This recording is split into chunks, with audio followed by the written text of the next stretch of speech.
है और जो देख रहे हैं उनको भी पता है। सेटिंग चल रही है। जनता बहुत जागरूक है।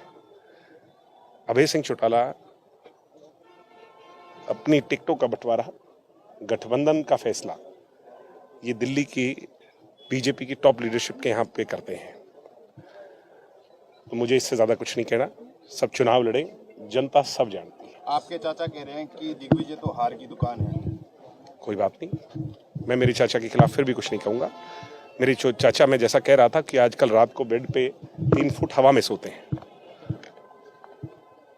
कार्यकर्ता जो हैं उनके इर्द गिर्द रहने वाले, वो उनको खूब हवा देते हैं और वो उस हवा से बहुत ज्यादा हवा में है। थोड़े दिनों में निकल जाएगी, औंधे मुंह गिरेंगे। जीत के बाद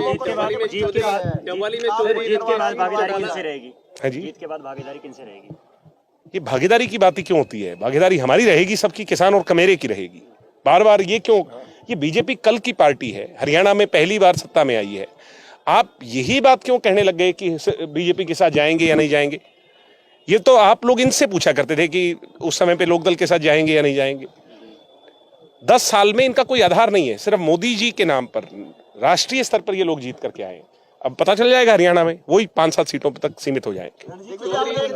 चौधरी रंजीत सिंह चौटाला ने आपको डबली में समर्थन दिया है, उनके पोते भी आपके साथ। चौधरी रंजीत सिंह चौटाला चौधरी देवीलाल जी का खून है, उनके बेटे हैं, राजनीतिक तौर पर बहुत जागरूक हैं और बहुत समझदारी से पिछली बार भी वो जीत करके गए और अपने क्षेत्र की उनने सेवा की और इस बार भी वो बड़े अंतर से जीतने जा रहे हैं। हमारा दोनों का क्षेत्र, यानी जहां से मैं चुनाव लड़ रहा हूं, डवाली और रानिया, दोनों जुड़ा हुआ क्षेत्र है और आपस में सब। मेरे चाचा, मैं जैसा कह रहा था कि आजकल रात को बेड पे 3 फुट हवा में सोते हैं। कार्यकर्ता जो हैं उनके इर्द गिर्द रहने वाले, वो उनको खूब हवा देते हैं। ये भागीदारी की बात ही क्यों होती है? भागीदारी हमारी रहेगी, सबकी, किसान और कमेरे की रहेगी। बार बार ये क्यों? ये बीजेपी कल की पार्टी है, हरियाणा में पहली बार सत्ता में आई है। आप यही बात क्यों कहने लग गए कि बीजेपी के साथ जाएंगे या नहीं जाएंगे? ये तो आप लोग इनसे पूछा करते थे कि उस समय पे लोकदल के साथ जाएंगे या नहीं जाएंगे। पूरा पसीना बह रहा है। इस पसीने में डवाली के लोगों की, डवाली के लिए भविष्य में जो हम संघर्ष की गाथा लिख रहे हैं उसकी महक आती है। और निश्चित तौर पर आज डवाली के प्रत्येक गांव से, शहर के हर वार्ड से हजारों लोग अपने दिल की इच्छा से यहाँ पधारे।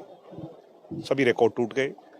भारी संख्या के अंदर, मैं मानता हूँ कि हरियाणा के अंदर ही सबसे बड़ी संख्या के अंदर अगर नॉमिनेशन की सभा हुई होगी तो ये आज का दिन था। शहर के एक कोने से जो बड़ा काफिला शुरू हुआ और जहां तक विराम, पीछे तक लोग थे, जहां तक नजर जा रही थी, तिल डलने की भी जगह नहीं थी।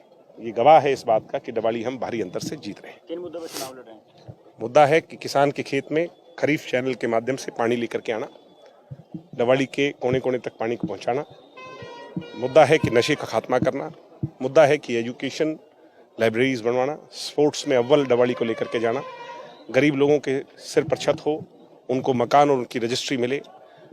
मुद्दे अनेक हैं।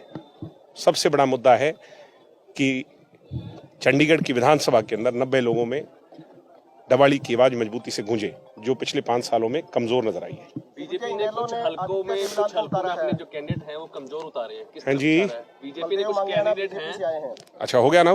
मैं उनको बधाई दूंगा, सबको बधाई दूंगा, मैं सभी को बधाई दूंगा। सब, मैं एक बार जैन सभा के मंदिर में गया था तो उन्होंने कहा था कि ये लड़ाई नहीं है, ये भी एक खेल है, प्रतिस्पर्धा है। तो सबका अपना आधार है, अपनी अपनी लड़ाई लड़ेंगे और चुनाव पीसफुली और लोगों के हितों की रक्षा करने के लिए हो, मैं यही उम्मीद करता हूं। कुछ उम्मीदवार बीजेपी ने कमजोर उतारे, खासकर डवाली और इलाहाबाद में, क्या इशारा माना जाए?